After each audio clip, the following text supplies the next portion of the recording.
ரொம்பவே சிம்பிளாக pepper chicken gravy எப்படி பண்ணலான்னு பார்க்கலாம் வாங்க.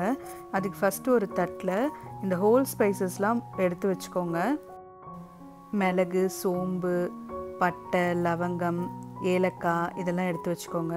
அதுக்கப்புறம் ஒரு கப்பில் தயிர் 1 ஸ்பூன், மஞ்சத்தூள் 1 ஸ்பூன், கொஞ்சமாக உப்பு, ஜிஞ்சர் கார்லிக் பேஸ்ட் 1.5 ஸ்பூன், இது எல்லாத்தையும் போட்டு நல்லா மிக்ஸ் பண்ணிக்கோங்க. அதுக்கப்புறமா கழுவி வச்சுருக்க சிக்கனை இதை எல்லாத்தையும் போட்டு நல்லா மிக்ஸ் பண்ணி ஒரு 30 நிமிஷம் ஊற விட்டுருங்க.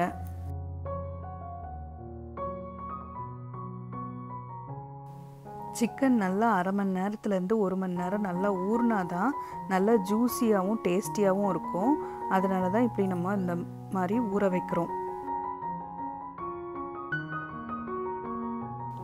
ஸ்டவ் பற்ற வச்சுக்கோங்க. ஸ்டவ் பற்ற வச்சதுக்கப்புறமா ஒரு கடாய் வச்சு ஆயில் நல்லா சூடு பண்ணுங்கள். எந்த ஆயில் வேணாலும் போட்டுக்கலாம். சன்ஃப்ளவர் ஆயில், கடலை எண்ணெய், தேங்காய் எண்ணெய் எது போட்டாலும் நல்லா தான் இருக்கும்.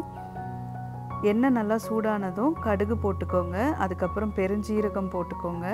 இது நல்லா பொரியணும். பொரிஞ்சதுக்கப்புறமா ஹோல் ஸ்பைசஸ் பட்டை, லவங்கம், ஏலக்காய், பே லீஃப், அன்னாசி பூ இது எல்லாமே ஒன்றா போட்டு பொரிச்சுக்கோங்க. அதுக்கப்புறமா ஆனியன் நல்லா போட்டு நல்லா கோல்டன் கலர் வர வரையும் ஃப்ரை பண்ணி எடுத்துக்கோங்க.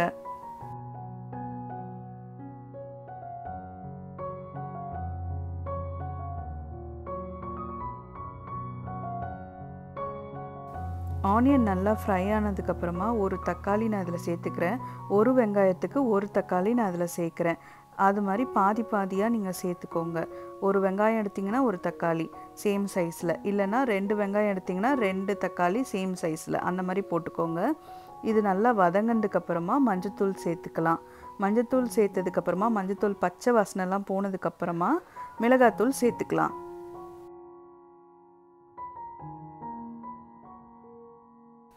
மிளகாத்தூள் பார்த்திங்கன்னா நான் தனி மிளகாத்தூள் சேர்க்கலைங்க, குழம்பு மிளகாத்தூள் தான் சேர்த்துருக்கேன். இது எல்லார் வீட்லேயும் இருக்கிற அந்த மிளகாப்பொடி தான். மிளகாத்தூள் நல்லா ஃப்ரை ஆனதுக்கப்புறமா இந்த சிக்கனை நம்ம போட்டுக்கலாம். இந்த தயிரில் ஊற வச்ச சிக்கனை போட்டு நல்லா வதக்கிக்கோங்க. ஒரு 5 மினிட்ஸ்க்கு இந்த ஆயிலே இது ஃப்ரை ஆகட்டும். அப்போ தான் நல்லா டேஸ்ட்டாக இருக்கும். அதுக்கு முன்னாடி நீங்கள் தண்ணி சேர்க்காதீங்க. சப்போஸ் கொஞ்சம் ட்ரையாக இருக்க மாதிரி இருக்குது அப்படின்னு ஃபீல் ஆச்சுன்னா ஒரு அரை டம்ளர் அளவுக்கு மட்டும் தண்ணி இப்போதைக்கு சேர்த்துக்கோங்க. அது நல்லா இந்த ஆயிலே குக் ஆனதுக்கு அப்புறமா தண்ணி மறுபடியும் சுடு தண்ணி காய வச்சு ஒரு டம்ளர்லேருந்து 1.5 டம்ளர் அளவுக்கு தண்ணி நல்லா காய வச்சு ஊற்றிக்கோங்க.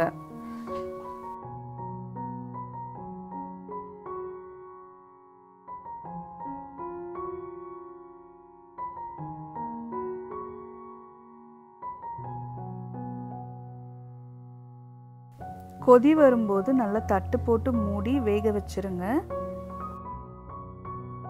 உப்பு, மிளகுத்தூள் கடைசியாக தான் சேர்க்கணும்.